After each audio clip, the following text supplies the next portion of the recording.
Qué gusto saludarlos en una nueva edición de Cali Hoy Entrevistas, espacio realizado desde el Centro de Producción Audiovisual de la Universidad Santiago de Cali.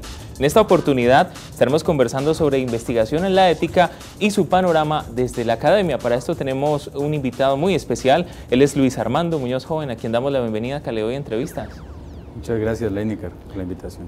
Muy bien, para presentar debidamente a nuestro invitado Luis Armando Muñoz Joven, pues les cuento que él es licenciado en música de la Universidad del Valle, comunicador social de la Universidad Santiago de Cali, especialista en pensamiento político contemporáneo de la Universidad del Valle, también con una maestría en filosofía, las líneas mente y lenguaje de la Universidad del Valle y doctor en humanidades, asimismo de la Universidad del Valle, con experiencia muy amplia en producción artística musical, producción periodística, filosofía del lenguaje, filosofía política, filosofía de la mente, comunicación e información, acción comunicativa, ética comunicativa, psicología del desarrollo moral y así diferentes pilares. También su experiencia en la docencia, actualmente a cargo del área de ética de la Universidad Santiago de Cali. Bueno, Armando, agradeciéndote por aceptar esta invitación y empecemos hablando de esa relación ética-academia. ¿Cómo se encuentra en la actualidad?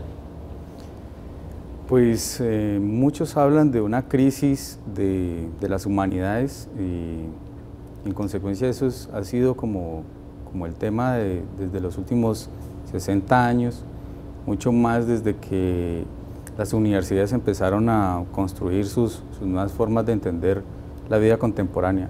Pero las profesiones, cada una de ellas han tenido una forma de entender la ética dependiendo de la forma en los manuales en las que se construye la profesión.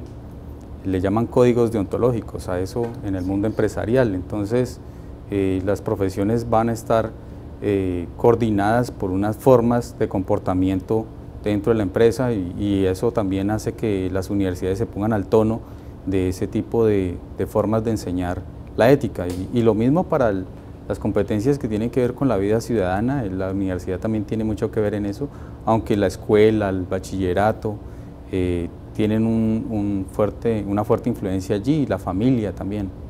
De acuerdo con lo que mencionabas allí, se recibe mucho el tema de críticas hacia la academia porque se ha querido desligar el trabajo, las actualizaciones, un poco lo que es ciencia, humanidades.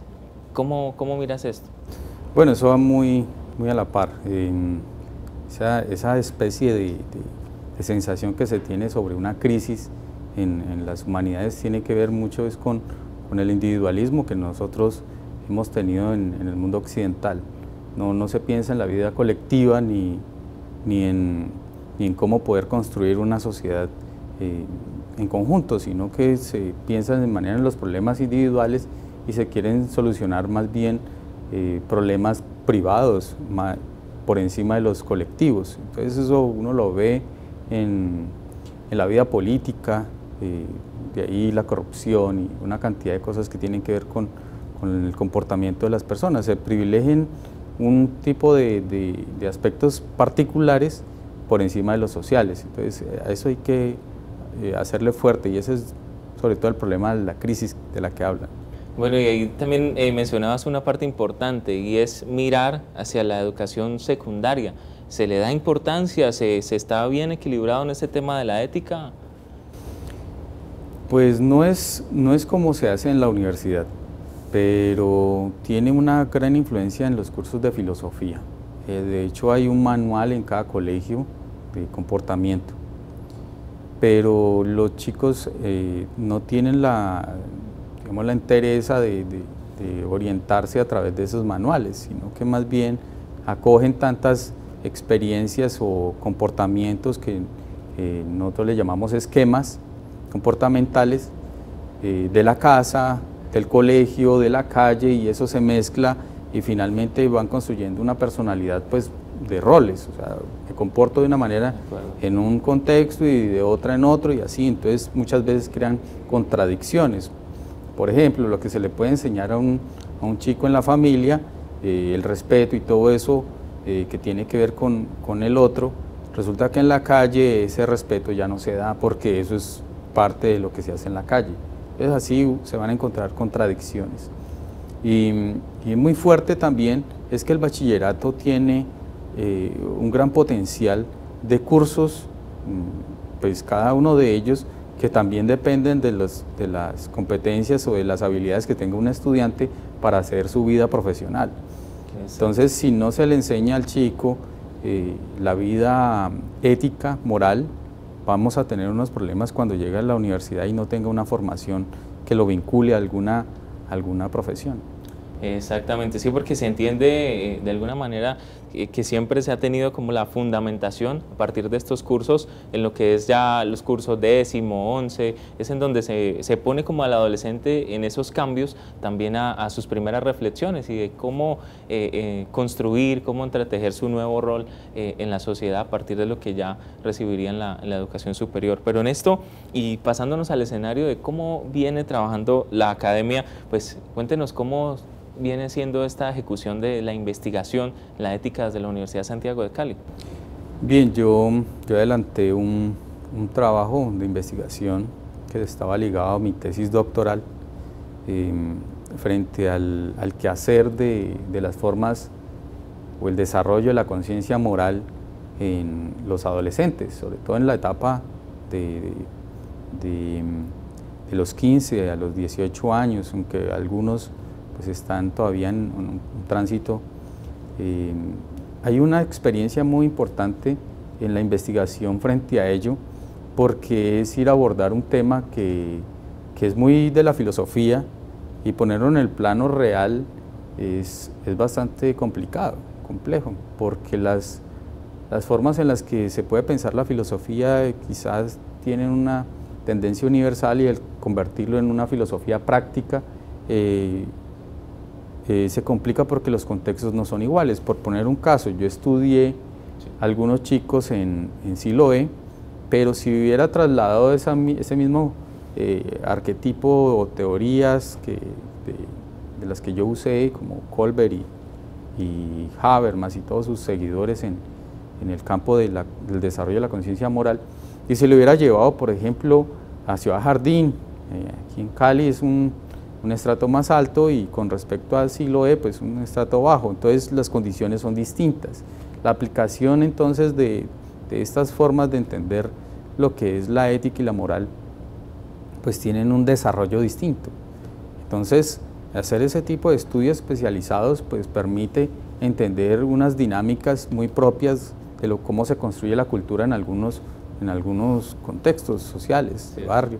Hay unas variables y eso hay que entenderlo, hay unas condiciones de los jóvenes con respecto a la familia. Las variables pueden tener sus mismas posibilidades en otros contextos, pero lo que se construye allí es muy específico y ahí entonces eso también tumba teorías, ¿sí? Pone en duda ciertas cosas de las teorías. El desarrollo de las personas es tan variado como hay en las culturas. Puede cambiar constantemente, sí. Esto es lo que hace amplio el desafío que tiene el área de ética, pero aquí tenemos precisamente una parte donde se ha materializado este trabajo de investigación y tiene que ver con una publicación titulada La formación de la conciencia moral de adolescentes, caso del Colegio Eustaquio Palacios. Ya vamos a conversar, entrar al fondo, pues a hablar de esta investigación. Mientras tanto vamos a hacer una primera pausa aquí en Cali Hoy Entrevista.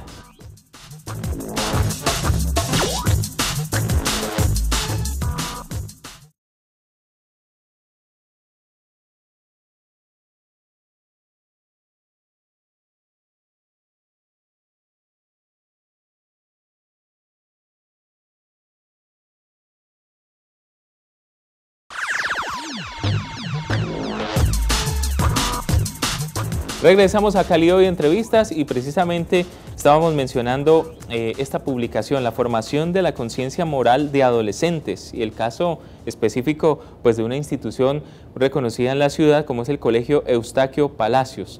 Cuéntenos sobre esta experiencia, Luis Armando. Bueno, te contaba que estaba relacionado con mi tesis doctoral.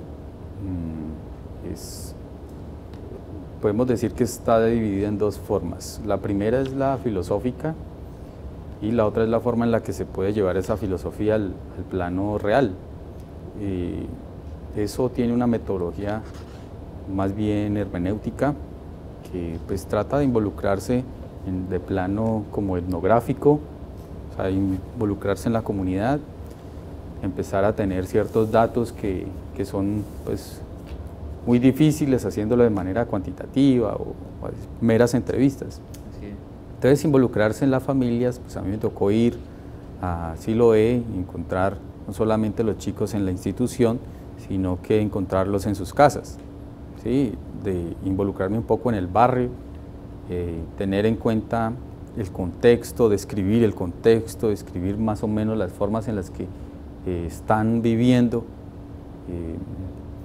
no tanto en el caso de lo que sucede en la violencia del sector, pero sí de una manera muy personalizada. Entonces esto fue un trabajo largo, como casi 2 años solamente haciendo el trabajo etnográfico, y la vinculación que uno tiene para que puedan ellos tener una relación conmigo, porque un extraño en el sitio pues no, es muy difícil para obtener información. Ir ganando terreno, sí, hacer un lazo. Entonces, con el trabajo etnográfico tiene eso, ¿sí?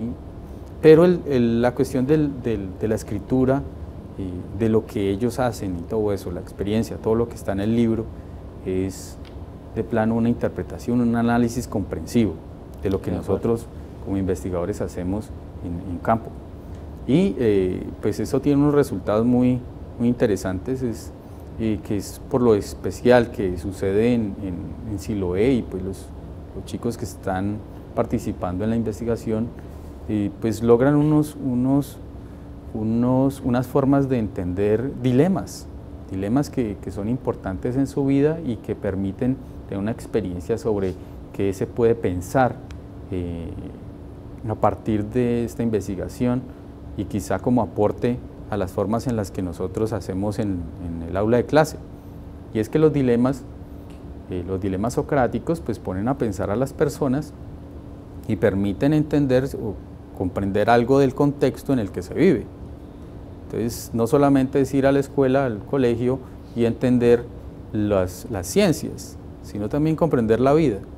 Y eso hace parte también de la labor docente que como experiencia he tenido y que he seguido haciendo aquí en la universidad, con un proyecto muy similar, pero con la intención de ponerlo en un plano más elevado, que es en un nivel de discusiones con las profesiones. Entender dilemas. En este caso hablamos de la cultura juvenil, acercándonos a todo un escenario que es el ámbito escolar, pero esto no separa del todo el tema, y lo mencionabas allí muy bien, Luis Armando, la familia. Encuentro aquí un primer elemento y es lenguaje. Se trabaja. ¿Cómo se identifica esto? ¿Qué empieza a ser, digamos, dentro de esos primeros hallazgos de la investigación en esa relación familia, escuela? Bien, en términos teóricos, la construcción del sujeto se da de manera discursiva. Uno aprende todo el tiempo el idioma y pues, de manera fortuita se va desarrollando ese idioma, es porque ya tenemos unas condiciones con las cuales el lenguaje se puede dar, los gestos,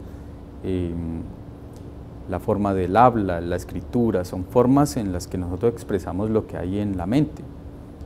El desarrollo de la conciencia, entonces, esa forma constante que nosotros tenemos con la cultura, con el contexto en el que vivimos, y el aprendizaje que se da con los demás, es decir, con los papás, con los amigos, en el colegio, en diferentes lugares, pero es con los demás que se da. El desarrollo de la conciencia moral es una actividad constante de aprendizaje de esquemas morales.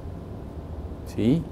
Te tienes que comportar de tal forma, le dicen al niño, y va creciendo, y siempre le dicen cómo debe comportarse.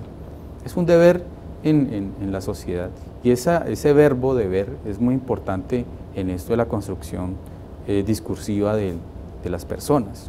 Entonces hay que entender que el desarrollo de la conciencia moral es la formación discursiva. Eso que nosotros hacemos durante toda la vida es lo que nos permite a nosotros tener un discurso personal, y eso construye la personalidad también. Y eso es muy importante entenderlo en medio de todas las discusiones de ética de cualquier forma, empresarial, organizacional, educativa, donde sea.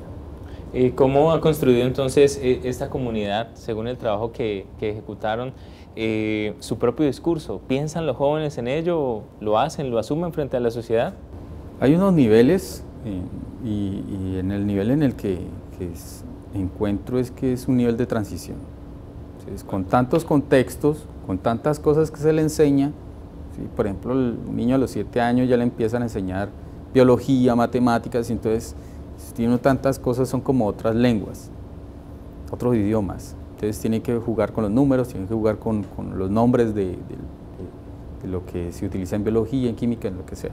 Asimismo, en el bachillerato tienen que aprender una cantidad de cosas especializadas, cálculo. Asimismo pasa con la ética. Uno se va especializando. Entonces al principio no era capaz con ciertos comportamientos y poco a poco los va desarrollando, y es diferente en unas etapas, por ejemplo, en la adolescencia temprana, y es muy distinta en la adolescencia media o en la adolescencia tardía, que es mucho más la responsabilidad hacia arriba, o sea, entre más madurez, más responsabilidades tiene. Una persona puede ser responsable de sí misma siempre y cuando haya tenido pues una educación con respecto a los comportamientos morales.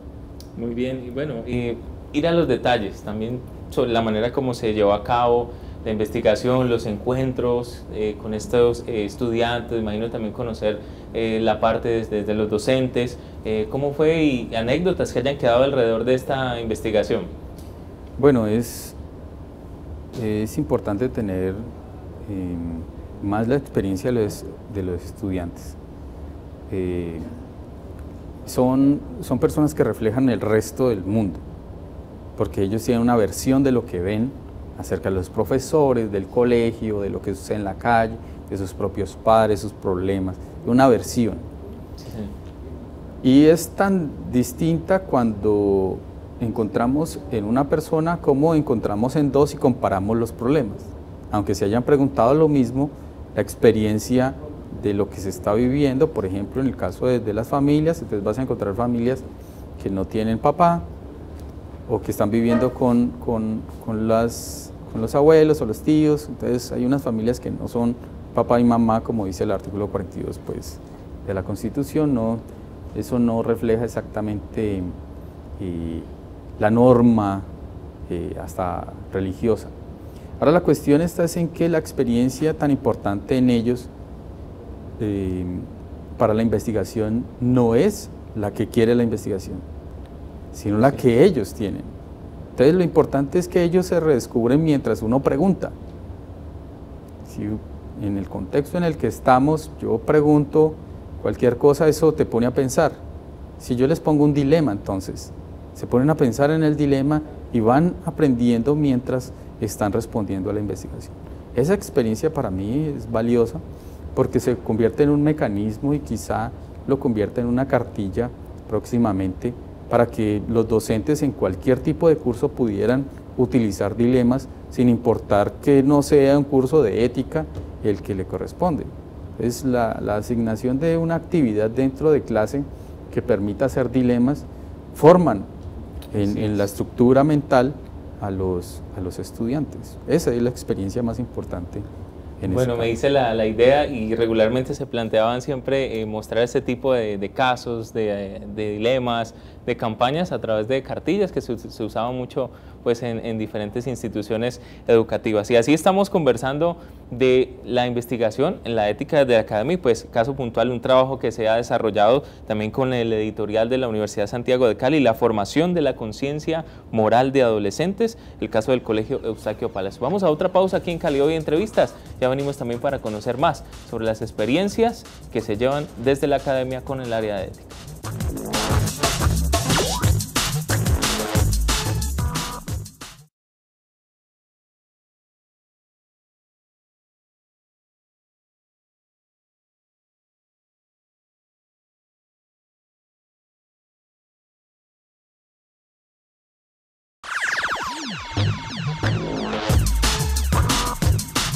Estamos de vuelta en Cali Hoy Entrevistas y seguimos conversando aquí con Luis Armando Muñoz Joven.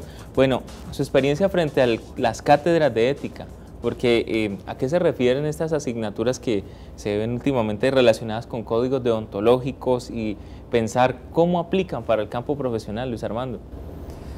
Bueno, yo desde el área de ética del Departamento de Humanidades de la Universidad Santiago de Cali, pues venimos organizando los planes de curso justamente para atender a unas competencias y unos lineamientos curriculares. Decir que algo ya es una receta y siempre va a funcionar es muy difícil. Entonces, los contextos van cambiando, la dinámica académica va cambiando, todo se actualiza, la sociedad tiene sus variaciones, entonces eso hay que tenerlo en cuenta.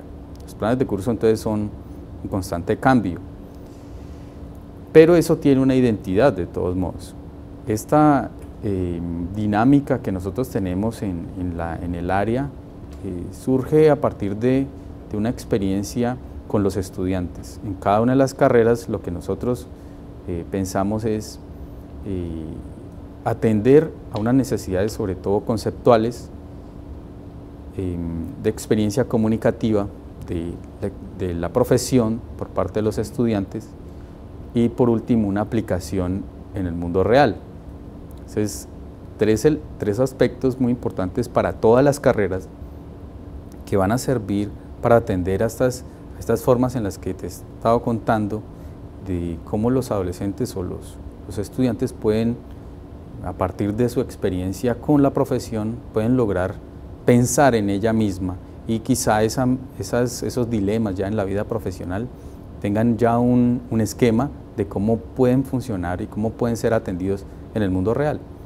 Esa primera experiencia en la universidad pues crea ya como te digo, un esquema, unos modos de comportamiento, pero es más sobre el pensamiento.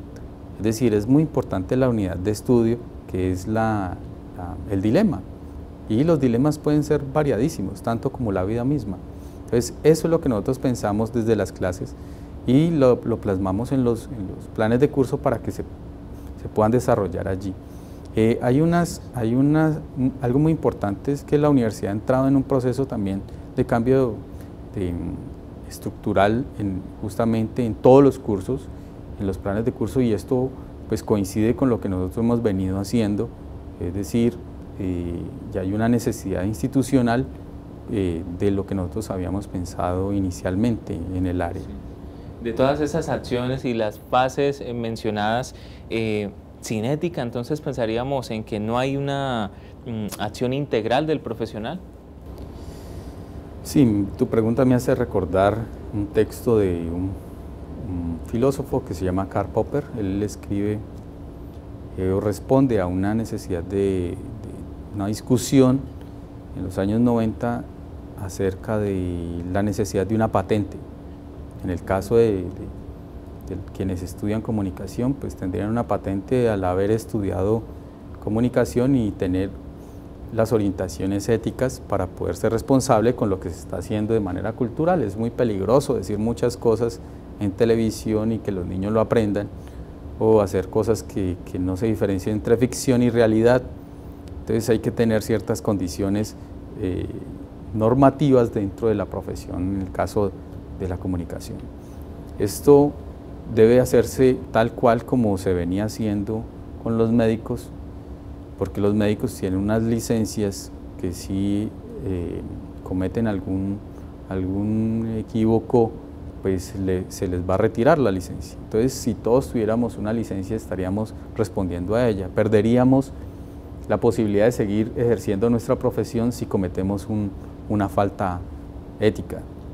Bueno, el perfil idóneo del docente del área de ética, esta pregunta, porque pues uno siempre diría la persona indicada para dirigir una cátedra de estas, pues debe ser alguien caritativo, alguien que enseñe la generosidad, una persona que esté como muy ligada al tema de la filantropía.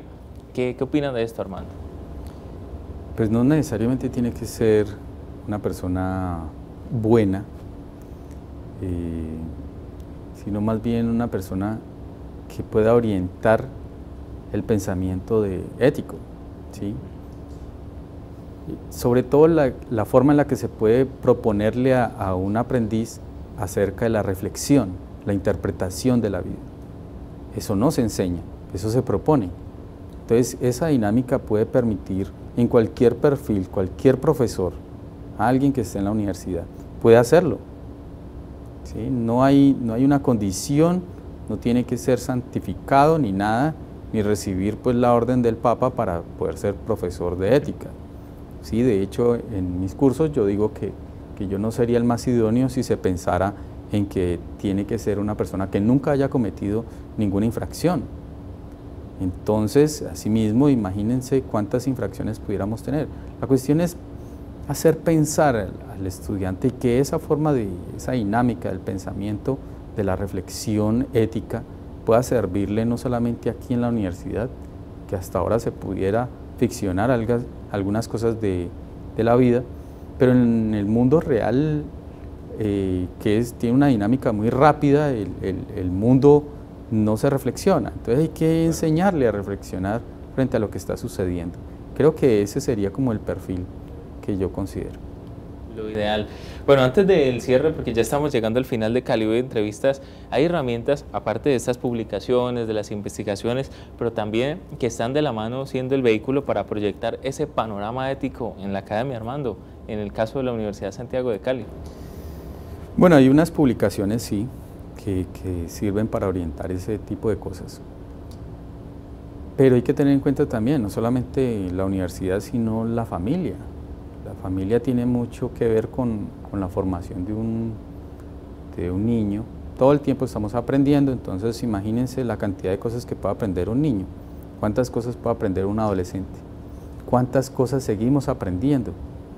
Entonces, si todo el tiempo estamos en un plano de la ética en forma educativa, la formación de ese discurso en el que nosotros reflexionamos nos va a permitir tener, pues no sé, una personalidad mucho más responsable frente a lo que nosotros hacemos en la vida cotidiana. Es decir, muchas veces puede ser muy profesional de las altas universidades y cometen un equívoco porque se les ofrece más dinero, ese tipo de cosas. Entonces, quizá la herramienta más, digamos, más viable es que a los adolescentes desde niños o en el proceso pues, que tienen en educación puedan reflexionar sobre la vida. O sea, es un plano muy filosófico y esto creo que le quita todo el aspecto de crisis que le han dado a las humanidades. Bien, maestro Luis Armando, muchas gracias por aceptar esta invitación. No, muchas gracias a ustedes. Bien, así terminamos hablando de ética, de academia y diferentes dilemas que nos involucran a usted y a nosotros también. Desde Cali Hoy Entrevista les agradecemos por el tiempo que nos han brindado. Los invitamos a seguir pendientes de cada una de nuestras ediciones.